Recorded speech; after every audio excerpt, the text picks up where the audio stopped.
Il a compris qu'un bon nombre de chrétiens peuvent être sauvés grâce à ses témoignages et à son histoire avec Jésus-Christ. Notre frère Sébastien a toute une série de témoignages à partager avec nous. Bon, là je marche dans la rue et là tout d'un coup, sur le côté droit, il y a un lion qui apparaît. Un lion majestueux dans des flammes dorées, dorées qu'on ne connaît pas ici, qu'on n'a jamais vues. Dans l'obscurité de l'incrédulité, une lumière divine peut souvent sembler inaccessible. Mais pour Sébastien, un homme au cœur sceptique et à l'esprit obstinément rationnel, cette lumière est devenue une réalité incontournable. Aujourd'hui, nous nous plongeons dans l'histoire captivante de Sébastien, un athée convaincu dont la rencontre avec Jésus-Christ a bouleversé les fondations même de son être. Tout cela à travers une série de visions éblouissantes et transcendantales. Bonjour, je vais vous parler de mon témoignage, comment je suis venu à Christ. Juste avant d'entrer dans les vifs du sujet, rassurez-vous de vous abonner à la chaîne SPS Sauver pour Sauver afin de ne pas louper les prochaines vidéos. Et n'oubliez pas s'il vous plaît de partager, liker et de nous laisser un commentaire. Que Dieu vous bénisse. En fait, c'est pas comment je suis venu à Christ, c'est comment le Christ m'a trouvé, en fait. Parce qu'il faut savoir que j'ai grandi dans une famille athéiste, athée quoi. Donc je n'ai jamais connu les choses de Dieu, jamais. Jamais, j'ai toujours entendu parler de Jésus par rapport à l'histoire et tout ça, vite fait, mais vaguement. Et donc en fait, tout commence le 13 septembre 2021 à 15h. 15h, pour précise, plus ou moins.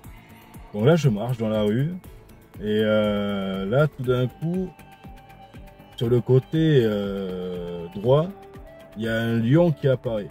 Un lion majestueux dans des flammes dorées, dorées qu'on ne connaît pas ici, qu'on n'a jamais vues.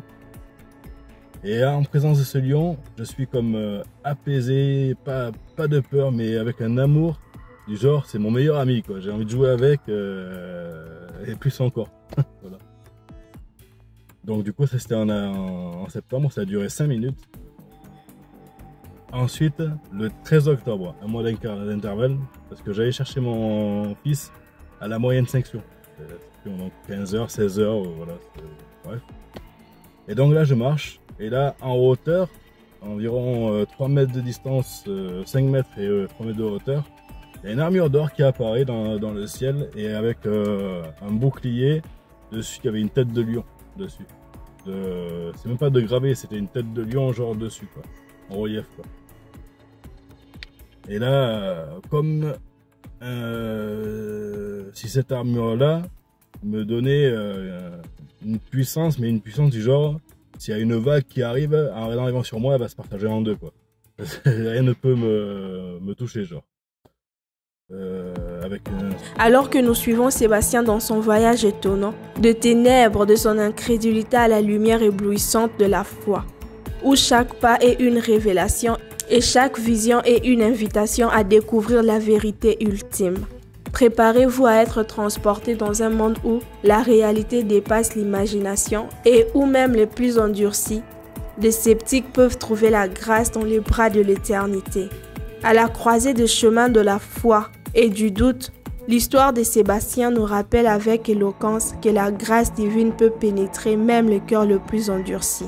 Là, en novembre, quand j'embauche à mon boulot, j'avance et là, du coup, après manger, donc l'après-midi, en novembre, je ne saurais pas dire quel jour, et là, cette armure-là, comme si on versait de l'or sur moi et qu'elle se matérialisait en armure, avec des ailes de 3 mètres chacune, et du blanc genre